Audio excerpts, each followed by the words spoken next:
মে মাসেও 2 থেকে 3টি মৃদু ও মাঝারি ধরনের তাপপ্রবাহের সম্ভাবনা রয়েছে। সে সময় 36 থেকে 40 ডিগ্রি সেলসিয়াসে ওঠানামা করবে। দু একটি স্থানে তীব্র তাপপ্রবাহের সম্ভাবনা রয়েছে, যেটা 40 ডিগ্রির উপরে উঠতে পারে। তাপদাহের আরও খবর জানাতে আবহাওয়া অধিদপ্তর থেকে যুক্ত হচ্ছেন সহকর্মী আরিফুল ইসলাম। আরিফ, সর্বশেষ আবহাওয়ার পূর্বাভাস নিয়ে কি তথ্য আছে আপনার কাছে? বৃষ্টির কোনো সুখবর আছে কিনা?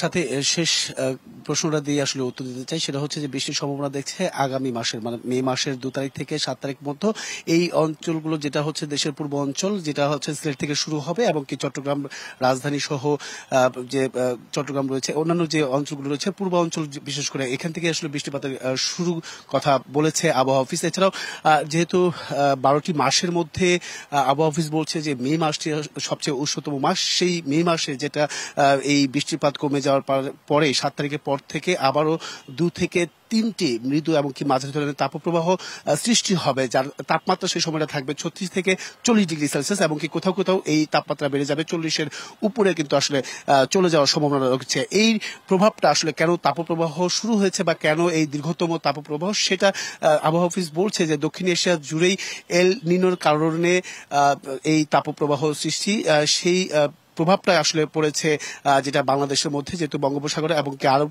সাগরে উষ্ণতা থাকায় সেই জলীয় বাষ্প কম সৃষ্টি হয়। সেই জলীয় বাষ্প কম থাকার কারণে কিন্তু কালবৈশাখী ঝড়ের পরিমাণটা কমে যায়।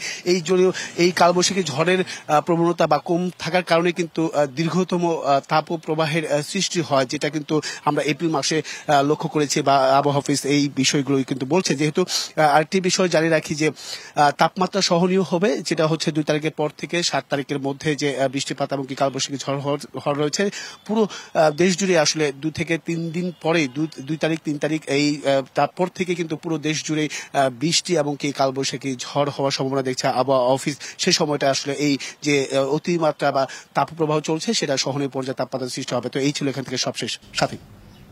ধন্যবাদ আরিফ।